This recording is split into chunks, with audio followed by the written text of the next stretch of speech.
Hey guys, so today I'll be presenting the GE 9-cell matrix.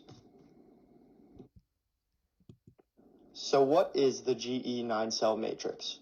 A little background. It was developed jointly by General Electric, also known as GE, and McKinsey & Company, a consulting group in the 1970s.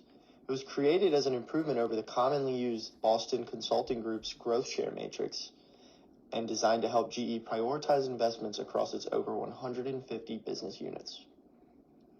Core purposes include evaluating a company's business portfolio on two key dimensions, help leadership allocate resources across multiple strategic business units, guiding decisions on where to invest, hold, or divest, and supporting long-term strategic planning and portfolio management. The two key dimensions as referenced in the core purposes are industry attractiveness, which falls on the y-axis of the matrix, and business unit strength, which falls on the x-axis. Industry attractiveness focuses on market size and growth rate, industry profitability, competitive intensity, technological requirements, environmental and regulatory factors, seasonality and recurrence, and entry and exit barriers. While business unit strength focuses on market share and growth, brand strength and loyalty, production capacity and efficiency, profit margins relative to competitors, technological capabilities, management caliber, and access to financial resources. So looking at this diagram of the matrix, we can see on the y-axis we have industry attractiveness, and the x-axis we have business unit strength.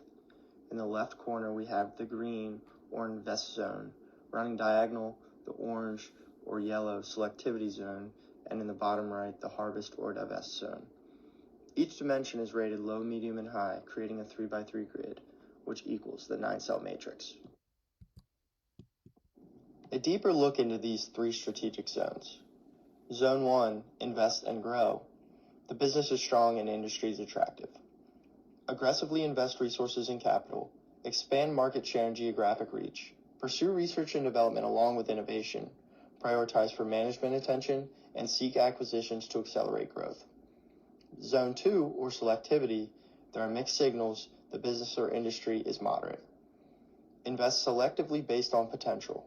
Focus only on high return segments. Manage for earnings, not just growth. Monitor closely and reevaluate regularly. Protect existing position and avoid heavy risk. Zone 3, to harvest or divest, there's low strength and or low attractiveness. Minimize further investment. Harvest cash flows while possible. Plan an exit strategy. Redeploy capital to stronger SBUs. Consider timing to maximize sell-off value. So how do we apply the GE 9-cell matrix? First, we must identify the SBUs we'll be analyzing. Then, we can define criteria. We'll agree on factors that determine industry attractiveness and business strength. After that, we will weight factors. Assign weights of importance to each factor. The weights should sum up to 1.0.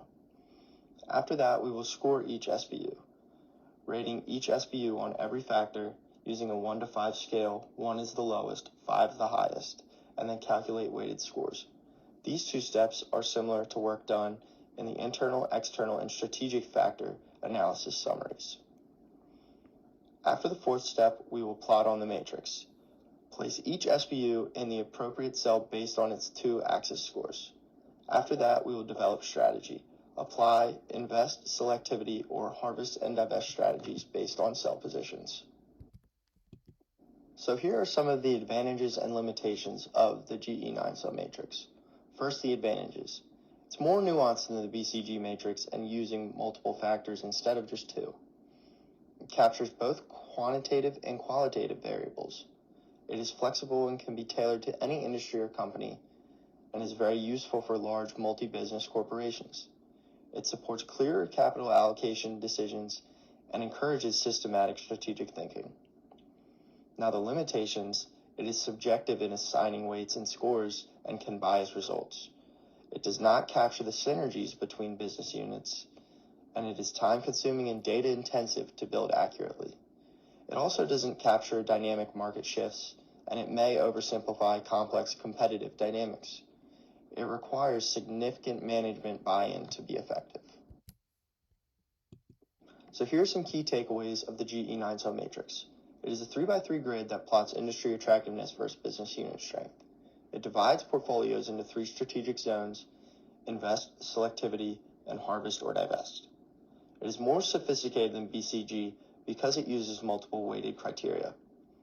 Originally used by GE to manage its over 150 business units strategically, it provides a visual framework for resource allocation decisions, and it is best used as a part of a broader strategic planning process. To conclude, the GE 9-cell matrix is a powerful portfolio management tool that helps organizations make strategic and data-informed decisions about where to invest, hold steady, or divest to ensure resources flow to the most promising business opportunities.